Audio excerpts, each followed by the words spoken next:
गवाही लेंगे। एक गवाही और है। एक गवाही और है अभी। बाबा जी आप कहां से आए हैं? है स्वर्ग से।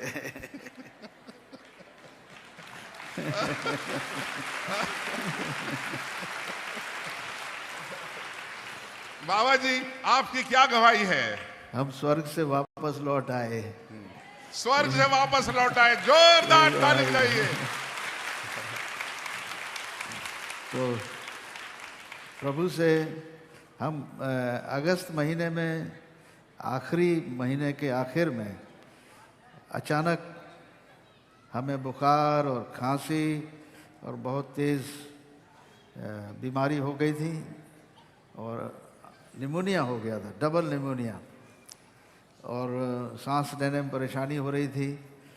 तो अस्पताल में एडमिट हुए नाज़रत में। नाज़रत वाले भी ठीक कंट्रोल नहीं कर पाए, तो हमें एम्बुलेंस से हवाई जहाज़ से इलाहाबाद से दिल्ली ले जाया गया। उस समय ऑक्सीजन लगा के ले गए थे। ऑक्सीजन लगी हुई थी और ऑक्सीजन लगा के हमें एरोप्लेन से ले गए दिल्ली, और हम वहाँ एडमिट रहे 1 महीने आईसीयू में। अब सोचो, 1 महीना आईसीयू में 15 किलो वजन कम हो गया उस समय। लेकिन बिल्कुल स्वर्ग के दरवाजे से लौट आए। जाते जाते प्रभु को शायद और काम लेना था। हमने तो कहा, प्रभु हम तो तैयार हैं तुम्हारे पास आने के लिए। जितना काम हमें करना था शायद हमने कर लिया। अब जो कुछ नहीं है तेरी इच्छा, तो हम तैयार हैं। हमें मालूम है हमें कहाँ जाना है। हमको ये नहीं पता था कि हमें नरक में जाए, हम तो मालूम है कि स्वर्ग में जाएंगे, क्योंकि तू हमें कितने बार दिखा सका है। प्रभु ने हमें कितने बार दर्शन में दिखाई वो जगह। मुझे अच्छी तरह याद है कि एक दर्शन मैंने देखा था।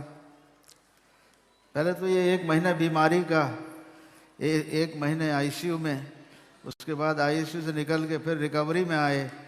चल नहीं पाते थे, पैदल चल नहीं पाते थे, पकड़ के ले जाते थे लोग बाथरूम में। हफ्तों ये राग रहा। और उसी दौरान फर्जी मुकदमे हमारे ऊपर कर दिए गए। हमको फर्जी मुकदमों में पकड़ने चले आए, झूठे मुकदमों में। लेकिन परमेश्वर की ऐसी दया हुई कि 24 घंटे के अंदर सुप्रीम कोर्ट से ऑर्डर हो गया कि इनको मत छू। तो परमेश्वर सुप्रीम कोर्ट को आशीष दे, हाई कोर्ट को, सारी जुडिशरी को परमेश्वर बड़ी बरकत दे। कम से कम उनके अंदर न्याय है। झूठे मुकदमे को समझने की शक्ति बहुत लोगों में नहीं है। हम समझते हैं झूठ और सच का जिसको अंतर आता है वही परमेश्वर की ओर से है, क्योंकि पवित्र आत्मा हमें एक डिसर्निंग की आत्मा देता है। डिसर्निंग का मतलब है भेद जानना। 2 चीज़ों में, अंधेरे में और उजाले में का भेद समझना, झूठ का और सच का भेद समझना, ये पवित्र आत्मा का काम है। और इसी की घटी हमारे देश में है।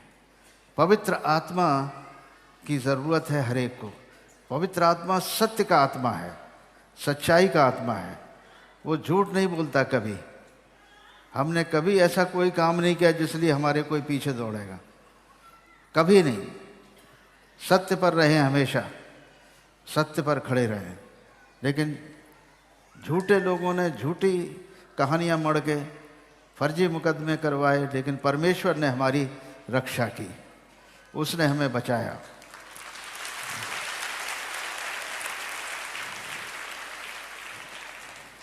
तो प्रभु का एक बार दर्शन हुआ मुझे कि मेरे साथ बहुत बड़ी ट्रेन है, ट्रेन जानते हैं?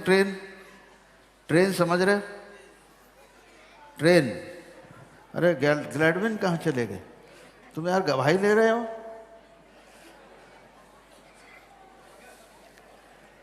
तुम कैसी गवाही ले रहे हो? हाँ, हम आगे खड़े हुए हैं। जी सर। वो ट्रेन गाड़ी होती है ना, रेल रेल रेलवे गाड़ी जिसमें हम लोग सफर करते हैं, एक जगह से दूसरी जगह जाते हैं, तो उसमें मैं बैठा हूँ और इंजन के बाद सबसे पहले डिब्बे में मैं अकेला बैठा हूँ और पीछे की ट्रेन में हमारे दरबारी लोग भरे हुए हैं, बहुत ढेर, समझ रहे हैं ना। और वो ट्रेन चल रही है, ट्रेन चल रही है, कहीं टनल्स के अंदर होके, बादलों में होकर, पता नहीं हवा में कैसे ट्रेन की चल सकती है, लेकिन ट्रेन चल रही थी और हम आगे के डिब्बे में बैठे थे और उस डिब्बे में छत नहीं थी, खुला हुआ था आसमान, और हम चलते चले गए, चलते चले गए, चलते चले गए। एक जगह अचानक बहुत ज़ोर से आवाज़ आई और ट्रेन के पिछले डिब्बे खुल गए। पीछे जो हमारे दरबार में बहुत लोग भरे हुए थे, हमारे परिवार के लोग थे, बहुत लोग थे, वो अचानक डिस्कनेक्ट हो गया, डिब्बा अलग हो गया। तो मैं बहुत ज़ोर से चिल्लाया, बहुत ज़ोर से खड़ा हो गया मैं, व्हाट, क्या हो गया, व्हाट अबाउट माई पीपल। तो मेरे लोगों का क्या हुआ, कहाँ है मेरे लोग, क्यों मेरे लोगों को छोड़ दिया पीछे। तो एक फरिश्ता था, उस फरिश्ते ने कहा, सर, बहुत इज्जत के साथ मुझसे कहा, सर प्लीज सिट डाउन। एक स्वर्गदूत ने कहा, महाशय महोदय कृपा कर बैठ जाइए, यू हैव टू गो, आपको जाना ही है, आपको अकेले जाना है, आपको अकेले जाना है। फिर ट्रेन चल दी, ट्रेन चलती चली जा रही, चलती चली जा रही है, फिर एक स्टेशन पर रुकी और उस स्टेशन पर छत खुली, मतलब आसमान में एक छत है वो खुल गई और एक सीढ़ी आई, फिर मैं उस सीढ़ी पर चढ़ के अंदर चला गया।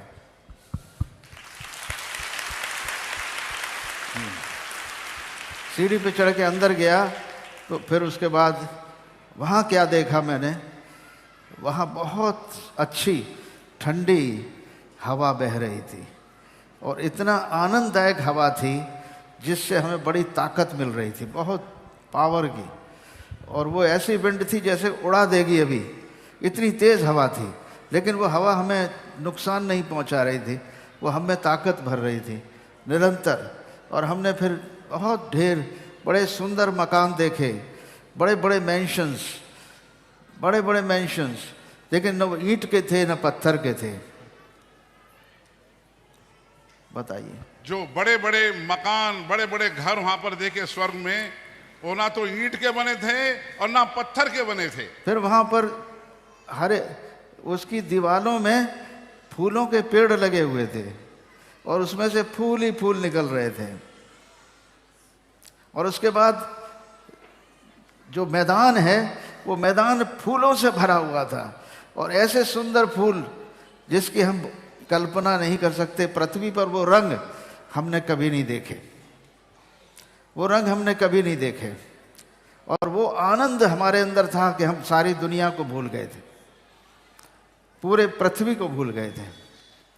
अचानक बहुत देर खड़े रहने के बाद, सब कुछ देखने के बाद, पवित्र आत्मा से भरने के बाद हमने कहा, Lord what about my people, like Moses.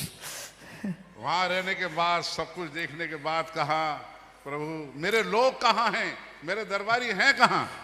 Then I was sent back. फिर परमेश्वर ने वापस यहाँ भेज दिया।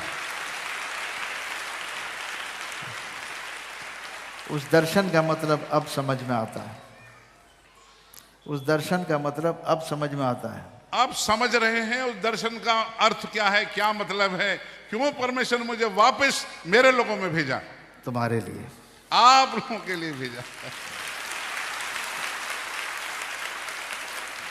कि अभी तक सुसमाचार के सुनाने का समय पूरा नहीं हुआ है, सुसमाचार सुनाने का समय पूरा नहीं हुआ है और सुसमाचार सुनाने का ये अंतिम समय है कि हम उस खुशखबरी को पूरी दुनिया में बांटें। और इसी खुशखबरी के लिए मैं वापस लौट आया। जोरदार ताली बजा के इसको धन्यवाद करेंगे। परमेश्वर ने उस अधूरे काम को पूरा करने के लिए बाबा जी को वापस हमारे बीच में भेजा है ताकि वो खुशखबरी का पैगाम हर कान तक पहुंच जाए। और बड़ी लड़ाई हो रही थी मेरे लिए, आत्मिक जगत में लड़ाई स्वर्गदूत लड़ रहे थे और वो आपस में कह रहे थे, एक स्वर्गदूत कह रहा था, शैतान खड़ा हुआ था और शैतान कह रहा था मैं इसको जलाऊंगा, इसको मैं ले जाऊंगा मेरे लिए। शैतान और स्वर्गदूत में झगड़ा था। शैतान कह रहा था मैं इसको ले जाऊंगा जलाने के लिए, और स्वर्गदूत पर मैंने कहा यीशु मैं नहीं जलाया जाऊंगा, मैं गाड़ा जाऊंगा। बाबा जी ने कह दिया, समझ लीजिए मैं जलाया नहीं जाऊंगा प्रभु यीशु, मैं गाड़ा जाऊंगा जैसे यीशु मसीह गाड़े गए थे। Hallelujah, hallelujah, hallelujah. और तीसरे दिन फिर जिंदा हो जाऊंगा। और तीसरे दिन जैसे यीशु मसीह जीवित हो गए, मैं भी जिंदा हूं। ये जिंदा करने का काम, वो तीसरा दिन हमारे लिए हो सकता है 3000 साल हो सकता है 3 साल हो सकता है 300 साल हो, लेकिन वो तीसरा दिन हमारी जिंदगी में जरूर आएगा। आमीन। जरूर वो दिन आएगा जब हम जी उठेंगे। हर विश्वासी के लिए वो दिन आएगा। आमीन। और उस वक्त हमें जो शरीर मिलेगा वो महिमा युक्त शरीर होगा। क्या बात है, जोरदार ताली बजाइए। महिमा युक्त शरीर मिलेगा जो कभी नाश नहीं होगा। प्रभु का वचन कहता है रोमियो के 8 अध्याय उसके 18 पद में, आज का दुख आने वाली उस महिमा के लिए के योग्य, उसको कंपैरेबल नहीं है। वचन में लिखा है, जैसे सर ने बताया, कि आज का दुख उस महिमा जो हमें मिलेगी, आने वाली है, उसकी तुलना में कुछ भी नहीं है। यस, उस महिमा के लिए जोरदार ताली बजा के प्रभु का धन्यवाद करेंगे। The suffering of the present time is not worth comparing with the glory that shall be revealed in us. इस समय का जो संकट है, सताहट है, कलेश है, उस महिमा के सामने कुछ भी नहीं है जो हमें प्राप्त होगी। आमीन, आमीन, जय यीशु। आमीन। तो मुझे सुसमाचार सुनाने का समय मिला है। सुसमाचार सुनाया जाएगा, सुनाते रहेंगे। धन्यवाद इस अच्छी गवाही के लिए। प्रभु हमारे बाबा जी को, परिवार को आशीष दे और सबके विश्वासों को मजबूत करे। अभी